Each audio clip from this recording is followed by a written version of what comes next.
Olá, este é mais um SMU Educa e se você está aqui é porque você ama startups, seja como investidor ou como empreendedor.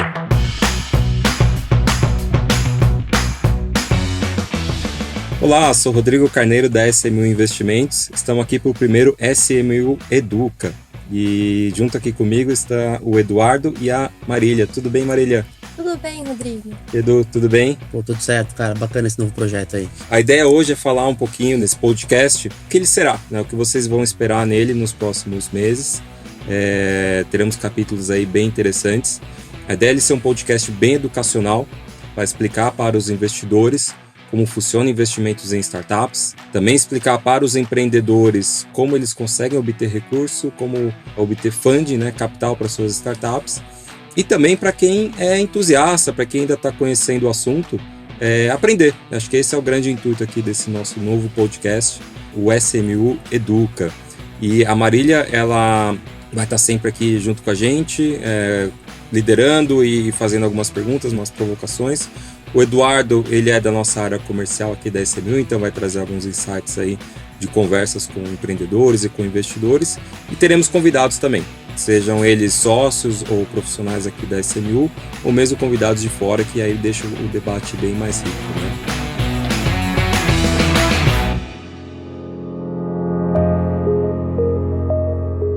Quais temas aí iremos abordar nos próximos podcasts? O que quem está nos ouvindo vai aprender nos próximos, Marília? Para começar assim, a gente consegue falar que os podcasts vão ser bem intuitivos, bem dinâmicos, descontraídos, por mais sério que seja o conteúdo, de uma forma bem clara para todo mundo. Uhum. Edu, você que é cheio das ideias, conta aí pra gente como é que vai acontecer aí. Eu acho que trazer um pouquinho da nossa realidade aqui na SMU, né? Nosso mercado, apesar de ser um mercado que existe há anos, que é de investimento, né? O foco de startups e tecnologia vem trazendo uma leveza e uma maneira diferente de se expressar. Uma maneira diferente de enxergar o mundo, com novas empresas, novas ideias. Eu acho que a ideia é trazer um pouquinho desse papo descontraído aqui para todo mundo entender um pouquinho de como é que funciona o nosso dia a dia, o que você precisa fazer para ter uma ideia, criar uma ideia, pessoas que já deram certo, pessoas que estão na trajetória né? Pessoas que estão começando, buscando funding, e trazer experiências pessoais, que isso que eu acho que é mais enriquecedor, e passar um pouquinho do que as pessoas vivem para todos vocês que nos escutam. Para quem está nos ouvindo pela primeira vez e não sabe exatamente o que é uma startup, né? Vamos começar explicando o que é uma startup. Vamos começar da etapa número 1, né? Startup é uma empresa, né, que teve alguma boa ideia, uma boa solução, está implementando essa solução para resolver algum problema que ela encontrou e ela se colocou capaz de resolvê-lo, né? E algum problema que realmente incomoda as pessoas, que é o que nós chamamos uma dor. Então essa empresa, ela encontrou uma dor, que essa dor, quem sofre são muitas pessoas ou muitas empresas, e essa startup, ela encontrou uma forma de resolver esse problema. Seja um problema completamente novo, ou um problema antigo, ou uma forma de solução que ela adicionou ali uma tecnologia, adicionou alguma coisa diferente e vai mudar realmente como esse problema era resolvido. E uma coisa que também startup é uma característica, né? Isso poderia ser uma definição de qualquer empresa. Qualquer empresa nasce realmente para resolver algum problema, senão ela não tem muito motivo para existir. Mas a startup, ela busca um crescimento rápido, então ela quer resolver esse problema por uma quantidade muito grande de pessoas, rapidamente. Para isso, ela busca o quê? Ela busca recursos, ela busca investimentos. É disso que nós estamos falando. Então a SMU, ela busca essas empresas que tiveram boas ideias, boas soluções, e por outro lado, nós investimos nela e trazemos para os investidores a oportunidade de investir nela. Então aqui na nossa jornada nós vamos mostrar como buscar essas empresas, como analisar essas empresas, se realmente ela tem uma solução de verdade, se realmente ela precisa desse capital para crescer, de quanto ela precisa e se é um bom investimento, né, para esses investidores que estão entrando aqui junto com a gente. Vamos falar não só de empresas que estão passando aqui para a gente, mas vamos falar sobre empresas do mercado como um todo, mas usando aí nossa experiência aí de mais de 5 anos só de SMU, para explicar aí para os investidores se é um bom investimento ou não e como analisar e como operacionalizar isso. Exatamente, cara. Rodrigo, acho que você trouxe um ponto bem interessante, que é esse mundo de investimento em startups, né? Durante muitos anos, tanto antes de 2000, boom de internet, né?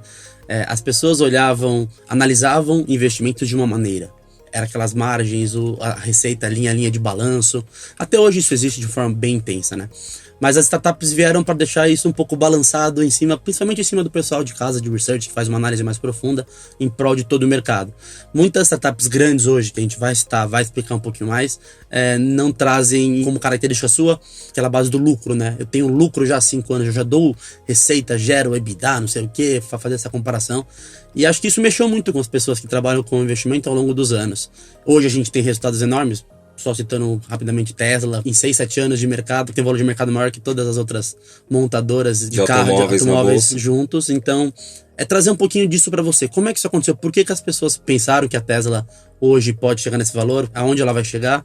E trazer essa análise SMU, tá? O que a gente pensa, o que a gente analisa e por que o mercado tem que ser visto de uma forma diferente e não como todo mundo olhava há 5, 6 anos atrás. Tanto pro lado do investidor profissional, quanto do lado do investidor pessoa física que quer ingressar. Eu acho que esse é o diferencial que a SMU traz. E por ser algo novo, né? Então estou falando algo novo, principalmente aqui no Brasil. A gente começou a ver um movimento de startups crescente praticamente a partir de 2010 ali.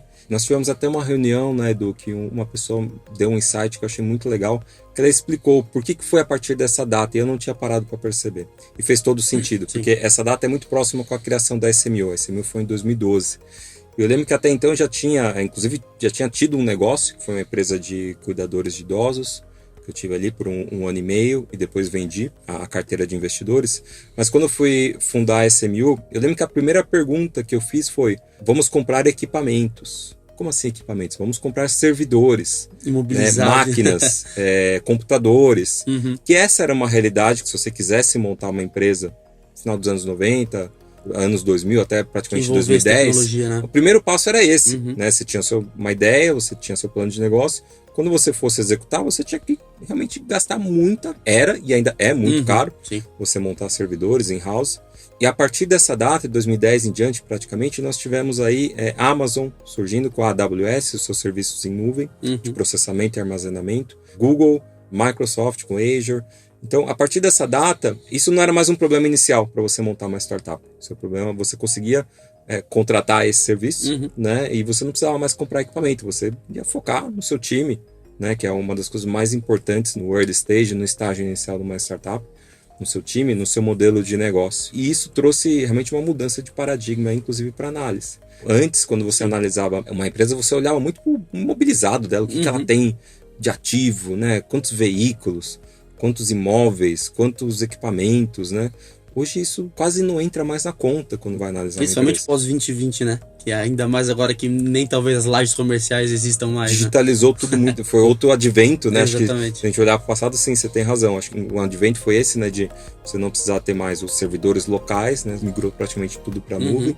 Algumas raras exceções. E acho que 2020, bem colocado, que aí foi a mudança completa. Do físico, do local de trabalho, foi obrigatoriamente para o digital.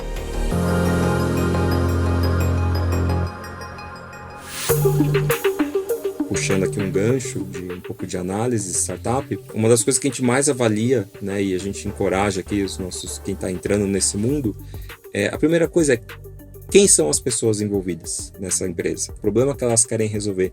Elas já vivenciaram, elas estudaram, elas já trabalharam com aquilo, né? Esse time que está sendo formado, ele tem capacidade de entregar o que ele colocou ali no PowerPoint, no Excel.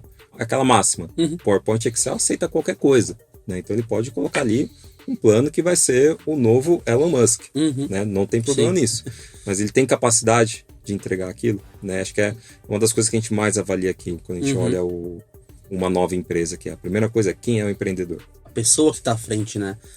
Se ela está o tempo inteiro, ela está dedicada efetivamente a transformar. Claro que não é fácil, a gente não está falando que basta você sair do seu emprego, abrir uma startup e se dedicar que vai dar certo. Pelo contrário, se já é difícil tendo todo esse esforço, imagina as pessoas que não conseguem se colocar o tempo inteiro à disposição para estar atuando, para estar gerindo o time, que, como o Rodrigo muito bem pontuou, é o fator mais importante na trajetória inteira de uma empresa. São as pessoas que fazem dar certo sempre. A ideia pode ser boa. Existem inúmeras ideias que nascem ao longo do tempo, todos os dias, mas que com uma execução um pouco complicada ou as pessoas não estão prontas para isso. Então a gente coloca um peso bem grande em cima do time aqui, porque são as pessoas que vão fazer isso dar certo ou não. E não dar certo também não é um problema, tá, gente? Acontece muito mais do que vocês imaginam. Só para em ordem de grandeza, a gente recebe mais de 100 startups por mês aqui, seleciona pouquíssimas, não porque a gente não gosta das empresas, mas talvez momento, time, como a gente pontuou. É complicado, porque o Brasil é um país complicado, então o sistema de tecnologia do Brasil é complicado, a gente tenta fazer isso de uma maneira nova, tem dado bons frutos, mas é um caminho que a gente cada vez mais quer dissipar, essa educação. Justamente neste podcast, a gente está começando isso agora.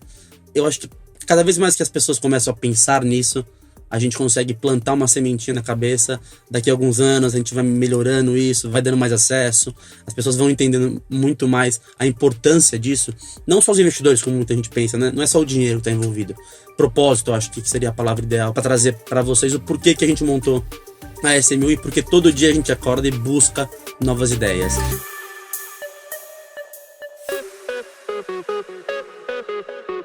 Um assunto que você levantou, Edu, que é a questão de empreender, que não é fácil. É uma dor de muita gente, principalmente o brasileiro.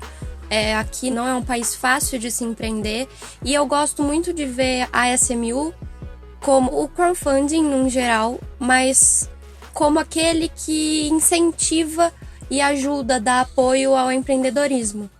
Então eu acho que une muito com essa questão de por que investir em startups. Eu acho que para a gente incentivar o empreendedorismo, sempre buscando crescer, ajudar pessoas a crescerem, é muito bacana ver por esse lado. O crowdfunding, investimentos como um todo, mas aí entra a questão de ser startup, serem empresas menores ou que estão em fase inicial, enfim. Acho que pensar desse jeito e pensar entra no que você quer falar agora, que é por que investir em startups. Você pegou bem o ponto, né? Você poderia, provavelmente muitos dos nossos ouvintes aqui, e amigos e clientes, já fazem algum tipo de investimento. A gente pode ir pelo lado, vamos dizer assim, mais técnico, né? Por que investir em startups? Eu diria que, olha, uma diversificação do seu portfólio, né? Boa parte do seu portfólio já está alocado numa reserva de emergência, já está alocado em produtos de acordo com o seu perfil de risco, e você vai separar uma parte ainda para ser uma parte mais arriscada ali do seu portfólio. Um risco-retorno que vale a pena. Exatamente, né? Uma equação de risco-retorno um pouco diferente. Esse é um caminho de um raciocínio um pouco mais lógico, onde você deveria, inclusive, fazer uma diversificação muito grande em várias startups, né? Dado que várias delas quebram. Essa é uma realidade. Nosso trabalho está aqui para, através da educação, do conhecimento, tentar fazer uma melhor seleção. Exatamente. E tentar ter um nível menor de quebras, né? Acho que é isso que todo mundo quer aqui. Quero escolher só as vencedoras. Que se eu pudesse voltar no tempo hoje, eu investiria somente nas empresas que obviamente deram certo, né? Claro, Tesla, etc., como você citou aqui. Não conseguimos voltar no tempo. Então o que a gente pode fazer? Aprender com o que aconteceu no passado, né? E fazer as nossas projeções. Então esse é um caminho.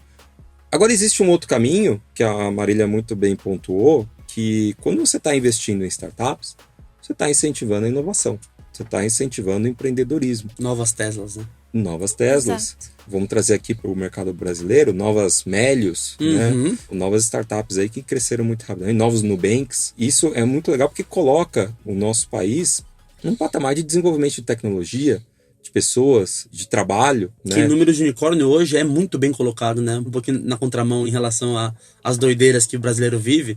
Mas o Brasil, no ano passado, foi terceiro ou quarto, não lembro agora exatamente a posição, em números de unicórnio em comparação ao mundo, tá, gente? Então, é um movimento que o Brasil vem acreditando, vem potencializando, por mais que, como a gente falou... Já é uma realidade aqui, não é aquela coisa que a gente só olha e fala, é lá fora, tá lá né? Fora, exatamente. É só Facebook, Google, não, já está acontecendo aqui.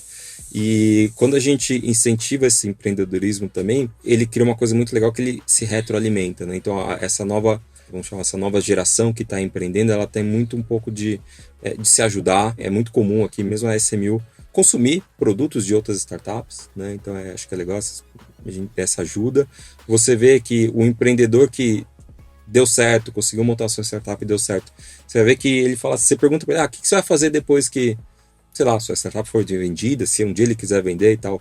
Provavelmente ele vai falar, olha, eu quero continuar investindo em startups. Provavelmente ele vai se tornar, ele vai para o outro lado da mesa. Ele vai ajudar as pessoas. Ele vai querer investir nisso.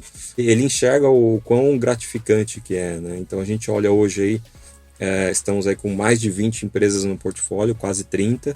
E é muito legal quando você tá na rua ou tá na casa de algum amigo, você vê alguém, sem você nem falar que aquela empresa é investida sua, ele tá usando o aplicativo que você ajudou a investir, ou consumindo produto. Ou você vê uma propaganda, que seja no YouTube enquanto você tá vendo o vídeo, ou na televisão, ou alguém manda, olha que legal essa empresa, isso já aconteceu, isso é muito legal. Só, pô, Sim. Isso aí você não sabe, mas isso aí passou lá pela SMU, né? Nós ajudamos. Sim. Eu vou falar pra você que aconteceu comigo isso, mas não com a investida, com a SMU. Um amigo meu uma vez me pontuou, tem uma startup de investimento aqui, que você pode investir em várias startups e você consegue diversificar no risco, o ticket é real pra uma cidade, né? E ele não sabia? Ele não sabia que eu atuava na SMU, que eu trabalhava na SMU. Eu falei, pô, como é que é essa empresa? Me mostra. Aí ele abriu o site, SMU Investimentos. Eu falei, caramba, cara, eu trabalho nessa empresa. Tá brincando comigo? Você falou que você trabalhava com startup, mas não sabia como é que era. Eu falei, então, cara, já tô lá, então é muito engraçado. Nós estamos há bastante tempo no mercado, né? Como eu falei, ela começou lá em 2013, como Start Me Up. Exatamente. Para quem não sabe, a gente começou lá atrás, o nosso CNPJ já é Start Me Up Crowdfunding, né? Desde 2013 a gente já tinha essa intenção. E a criação dela, acho que está muito em linha com o que a Marília falou. Lá atrás, nós como fundadores, o que nós estávamos fazendo? Tentando criar startups. Estávamos na ponta de criar startups. Então a gente tentava fazer o que a gente chama de copycats. O que é um copycat? Você pegar uma ideia de uma empresa, de uma startup nos Estados Unidos ou da Europa e replicar aqui no Brasil. Né? Fazer um famoso Ctrl-C, Ctrl-V, ou uma tropicalização daquele negócio. É difícil, mas acontece, claro, é possível fazer. E a gente tentou fazer isso. Né? A gente tentou trazer uma empresa lá da Holanda, fazer crowdfunding. O mercado europeu ele é o mais desenvolvido do mundo em crowdfunding. E para trazer ela aqui para o Brasil. Então nós começamos dessa forma, como empreendedores, negócio como somos. Acho que a vida toda, empreendedor não quer dizer que a empresa é grande ou pequena, acho que é mais um estilo, né, de gestão, um estilo de fazer as coisas. Né? Você pode ter empreendedores dentro de uma corporação grande, um banco muito grande, você pode ter lá áreas que são completamente empreendedores, pessoas empreendedoras. Com certeza. Isso que você pontuou só me chamou a atenção um ponto, né? As pessoas às vezes acreditam, eu mesmo acreditava, que para eu empreender, criar uma startup, eu tinha que ter uma ideia que ninguém nunca teve. Então eu teria que ser o gênio de inventar uma coisa que não existe, ou montar um software, ou não sei o que, fazer uma coisa que ninguém consegue enxergar hoje. O que o Rodrigo pontuou agora, que eles enxergaram um modelo de negócio da Europa e trabalharam mais ou menos no Ctrl-C, Ctrl-V. Não foi a criação de uma ideia que não existia no mundo. Na verdade, ele trouxe uma execução para o país que não era servido deste mercado. Você viu como é que funcionava lá, trouxe para o Brasil, adaptou o Brasil. Imagina que a burocracia brasileira é uma das maiores do mundo, então você teve que trabalhar bastante nisso. Mas não foi uma coisa que ninguém nunca fez, certo? Ninguém nunca executou isso de uma forma correta no Brasil. Porque mais para frente, quando a gente contar um pouquinho mais como é que funciona a SMU, vocês vão entender que o modelo de negócio tem um pouquinho de cada área. Tem um pouquinho do crédito que existe há anos e anos, o modelo de contrato, as captações, investimentos que existem há anos. Então, não é ter uma ideia que te torna um empreendedor. É você realmente pegar alguma coisa que você gosta de fazer, tem prazer em fazer, e fazer melhor que as pessoas fazem hoje. Tirar realmente a dor. Seja um atendimento, uma empresa de estética, de bebidas, o que for. Isso é empreender. E não é só a Tesla que empreende. Você não precisa realmente reinventar a roda, efetivamente. Você precisa achar uma dor no mercado e uma forma de solução. E aquela forma de solução, ela pode já existir. Às vezes ela não foi aplicada para resolver aquela dor. Ou não foi aplicada para resolver adequadamente aquela dor. Então você não precisa realmente ter uma inovação completamente disruptiva, né, para usar a palavra da moda. Você consegue criar muitas startups e muitos negócios resolvendo problemas reais. Porque senão vai ser só um PowerPoint, vai ser só uma tese. Pode ser bonito, pode fazer sentido, mas se não tiver uma dor a ser atacada e pessoas disponíveis para pagar para ter esse remédio, você não tem um negócio. Você não vai ter uma startup. Eu vou até deixar uma provocaçãozinha aqui, tá, para os próximos episódios. Isso é um ponto que a gente vai atacar bastante os nossos convidados, tá? Atacar no bom sentido, claro. Entender qual que foi a dor deles, tá? Onde que eles viraram uma chave e falaram assim, eu vivi essa dor. Então eu decidi fazer isso porque eu quis tomar aquele remédio que não tinha ainda. Esse é um ponto que vai ser bem interessante. Você falou que você pensava que para empreender você tinha que ter uma ideia genial. Eu também pensava assim, e não só isso. Eu pensava que para eu empreender eu tenho que já ter muita grana. Muito dinheiro. Eu preciso ser uma pessoa que tem muito dinheiro para começar meu próprio negócio. E quando eu conheci o crowdfunding foi uma luz, assim. Que aí eu falei, cara, não. Lógico que a gente não pode romantizar e falar... ninguém quer lucrar em cima disso. Não, óbvio, você tá investindo, você quer um lucro em cima. Mas eu gosto de ver o crowdfunding e acho que vocês vão concordar comigo, porque é isso que eu vejo na SMU. Você tá investindo, você vai ter um retorno com aquilo, mas você, além de tudo, tá ajudando alguém. Então, pensar no empreendedorismo, como você disse, você não precisa ter a ideia mais brilhante do mundo, você não precisa ser a pessoa mais rica do mundo, mas o crowdfunding, ele consegue abrir várias portas para todo mundo. Em paralelo ao que você acabou de falar, que antigamente funcionava assim no mundo e no Brasil principalmente, para investir nessas ideias, você tinha que ser uma pessoa muito rica. Que eram os fundos, os veículos que os grandes bancos colocavam, né? Seja private equity, venture capital. O crowdfunding também quebra isso. Você não precisa ser a pessoa mais rica, ou o cheque grande, ou descapitalizar de um para colocar em outro. Não. A partir de um cheque real, o brasileiro hoje, que é investidor, tá? Você consegue fazer um aporte ali para começar, 2 aportes para você diversificar. Então, da mesma forma que a nossa cabeça teve essa quebra de paradigma, a SMU quebrou esse outro paradigma que foi o montante de investimento. Não somente uma área para investidores profissionais, mas sim investir junto com investidores profissionais. Não, você não precisa ser a pessoa lá do mercado, de louco de bolsa, para entender como é que funciona. A gente tenta naturalizar isso da melhor forma possível. E você acabou de falar praticamente 2 dores que a SMU resolve, né? Que é a do investidor, de buscar essas empresas, de, olha, eu preciso ser muito rico para investir nesse tipo de negócio. Não precisa ser muito rico, basta você ser um poupador. Exato. E aí, a partir de um determinado valor baixo, relativamente baixo, você já vai conseguir começar a montar a sua carteira, né? Tem que ter paciência. E do outro lado, o empreendedor, né? Como a Marília falou, você não precisa ser rico para começar, você precisa ser trabalhador, né? E ser um ótimo executor, e ter uma boa disciplina, e ir atrás, né? Hoje nós temos muita informação, muitos cursos, nos 2 lados, tanto do lado do empreendedor, quanto do lado do investidor. E aqui acho que é também um exemplo, né? Nós estamos aqui fornecendo conhecimento aqui de anos aí no nosso podcast. Eu fico feliz e ao mesmo tempo triste com essa informação, porque se você olhar para a internet, abrir a internet e ver a quantidade de cursos que você tem para entender sobre investimentos, e quando você para ver, o brasileiro não desenvolve, não aproveita essa oportunidade, exato.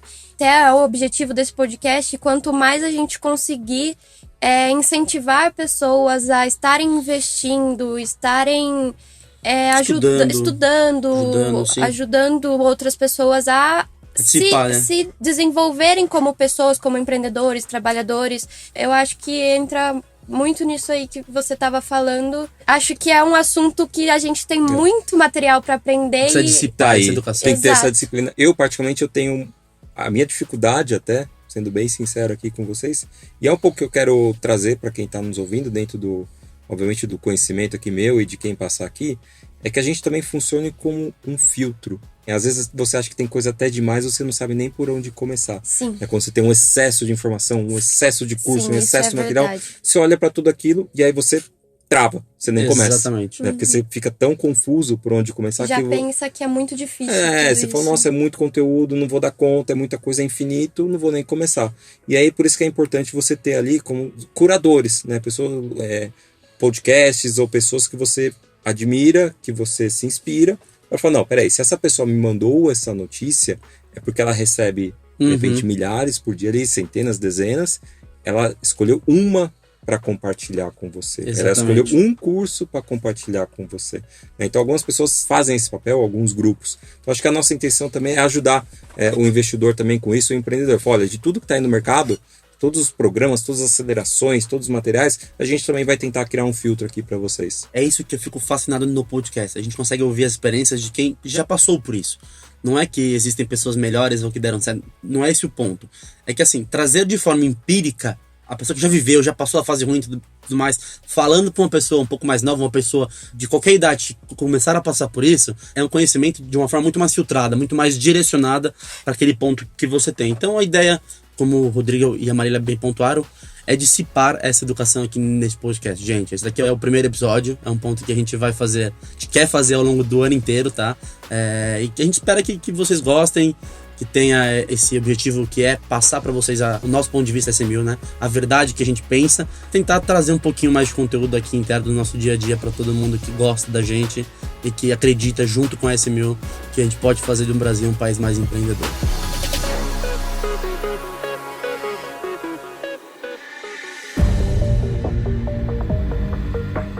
Demos uma bela passada aí pelos temas que iremos abordar nos próximos capítulos. Sim, todas as semanas teremos novos episódios, então é só acompanhar aí. E vocês têm mais algum recado aí para o pessoal? Vamos juntos, abra sua conta na SMU. Não, acho que é isso. Obrigado a todos e até o próximo. Eu sou do time comercial, tem que falar isso, pessoal. E sou vendedor de verdade. Obrigado, Marília. Obrigado, Eduardo. Obrigado, e obrigado, ouvintes. Até a próxima. Um abraço.